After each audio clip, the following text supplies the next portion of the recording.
Women Taking the Lead, bonus episode number 24. The golden handcuffs is a term used to describe a situation in which you are so well compensated that you're willing to be unhappy to keep it.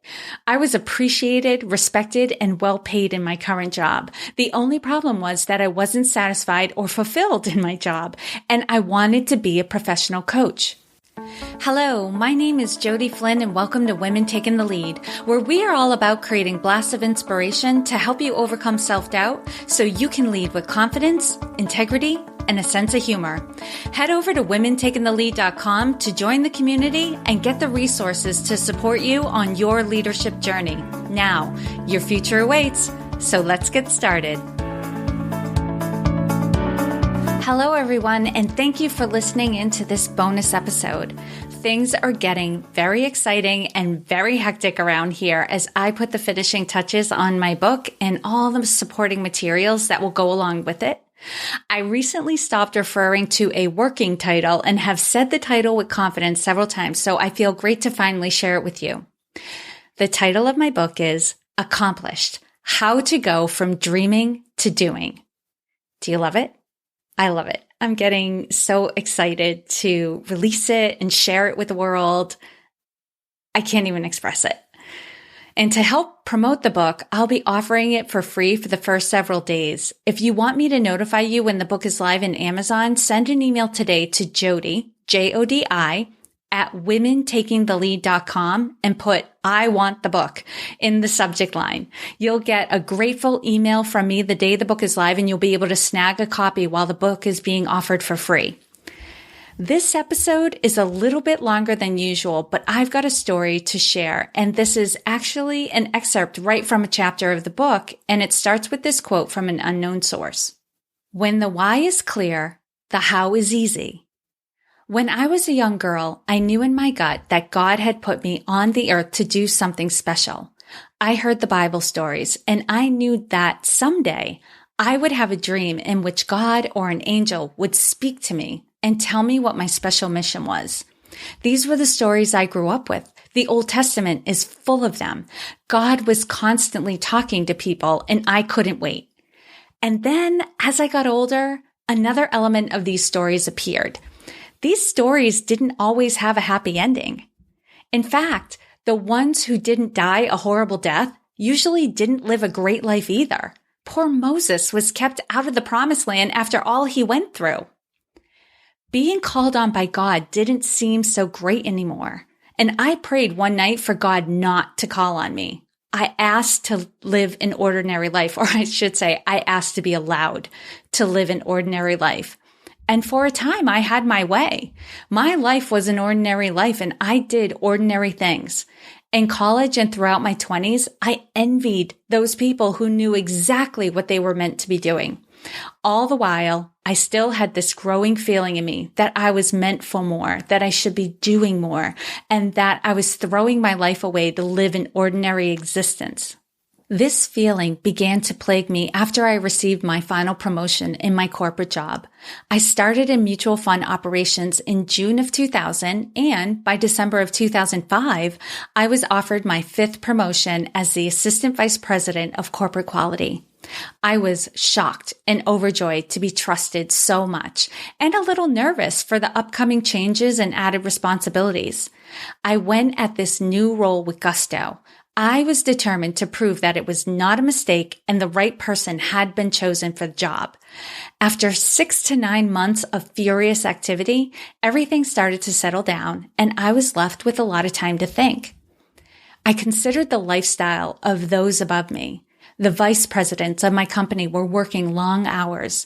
They would call in from their vacations to be on conference calls that anyone from their division could have covered. They seemed to be tethered to their work, and the idea chafed at my need for freedom. Knowing I wasn't really looking for that 6th promotion, but happy in my current role, I was left with time for reflection. It was the perfect formula for growing discontent. Soon I found myself staring out the window wondering, is this it? Is this all I'm meant to do? Or a little voice piped up, could I be doing more of what I enjoy doing? inspiring and motivating people to bring forth their best in a bigger arena. During this time, I was introduced to a couple of professional life and business coaches at a backyard barbecue, and I instantly became intrigued. They were cheerful, they listened intently, and they asked great questions. They stood out to me because, frankly, at a party where a lot is going on and people are drinking, how often do you have someone's full attention for more than a minute at a time? There was something about them that I admired, and I needed to find out more. I began my research. I talked to more coaches and researched certification programs. That part seemed straightforward, but what wasn't so clear to me was how they found clients and made money. Okay, I'll be honest. It was clear how they found clients and made money. Sales. Ugh. I didn't like that answer, so I kept looking for the answer I wanted, but I didn't find it. Only once in my life have I ever had to do a big job search, and that one time was stressful enough. You mean to tell me I would have to search for work over and over and over again? I would have to be in sales to be a coach? While I was AVP, the economy took a downturn after the real estate crash, and I started to get nervous. Clink. That's the sound of the golden handcuffs making their presence known. The golden handcuffs is a term used to describe a situation in which you are so well compensated that you're willing to be unhappy to keep it. I was appreciated, respected, and well paid in my current job. The only problem was that I wasn't satisfied or fulfilled in my job, and I wanted to be a professional coach. I slowly grew bored and discontent. I distracted myself with fitness, travel, and dating, anything to keep my attention off how I felt about my career. And then the universe intervened with what felt like 2 car crashes. No, I didn't get into any car accidents, but I did live through 2 mergers and acquisitions. If you've never been through an acquisition or a divorce, it would be hard to describe the upheaval, uncertainty of the future, and the sweeping and unsettling changes that come through your world. It doesn't just affect you. Every person that you spend the majority of your waking hours with is also going through emotional upheaval as well. It's both comforting and a burden. Everyone is on their own emotional roller coaster, but your peaks and valleys aren't in sync. They come at different times. On days where you feel better or more in control, you were sure to encounter several people who were freaking out. When you were freaking out, you were sure to encounter those who seemed to be aloof in the situation.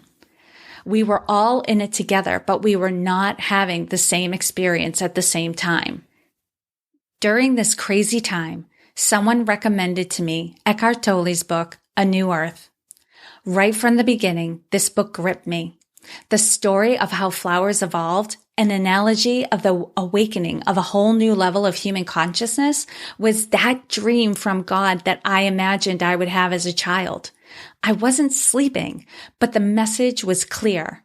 I was meant to guide people to a new level of consciousness and self-awareness, to bring about a new earth, one they hadn't experienced before. My body felt like it was on fire. This was my calling.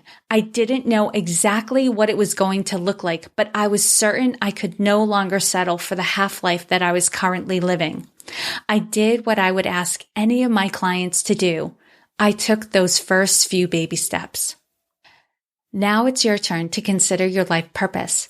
You may not have had a light bulb moment like mine, yet anyway, but chances are, if you've been paying attention, you have had experiences that can point you in the direction of your personal mission. I have an exercise for you that was shared with me during my coach certification program and was attributed to Tony Robbins' Date with Destiny program. Go to the blog post that accompanies this episode to access the worksheet that will guide you through an exercise to get at your personal mission statement.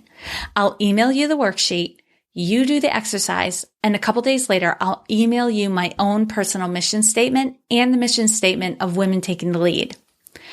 Whenever I read my personal mission statement and the mission of Women Taking the Lead, it still brings me back to that epiphany I had when I began reading A New Earth. Thank you so much for taking the time to listen in today. If you are not already in the Women Taking the Lead private Facebook group and would like to be a part of the community, go to Facebook and enter Women Taking the Lead in the search bar at the top. You'll see Women Taking the Lead, the podcast, and there will also be Women Taking the Lead private group in the list. Click on the private group, and then once on the page, click on the button to ask to join. And as always, there will be a link in the blog post at womentakingthelead.com to find this.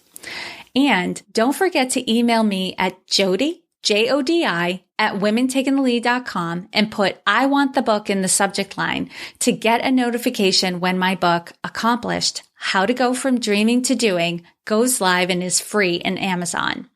Thank you so much for being a part of my journey, and here's to your success. Thank you for joining me on Women Taking the Lead. Are you ready to take the lead in your own life but need some support? Head over to womentakingthelead.com/contact to introduce yourself. And to strengthen you on your leadership journey, I'd like to send you off with a quote from Marianne Williamson. Our deepest fear is not that we are inadequate. Our deepest fear is that we are powerful beyond measure. It is our light, not our darkness, that most frightens us. We ask ourselves, who am I to be brilliant, gorgeous, talented, fabulous? Actually, who are you not to be? You are a child of God. Your playing small does not serve the world. There is nothing enlightened about shrinking so that other people won't feel insecure around you. We are all meant to shine as children do. We were born to make manifest the glory of God that is within us. It's not just in some of us, it's in everyone. And as we let our own light shine, we unconsciously give other people permission to do the same. As we are liberated from our own fear, our presence automatically liberates others. Again, thank you for joining with me, and here's to your success.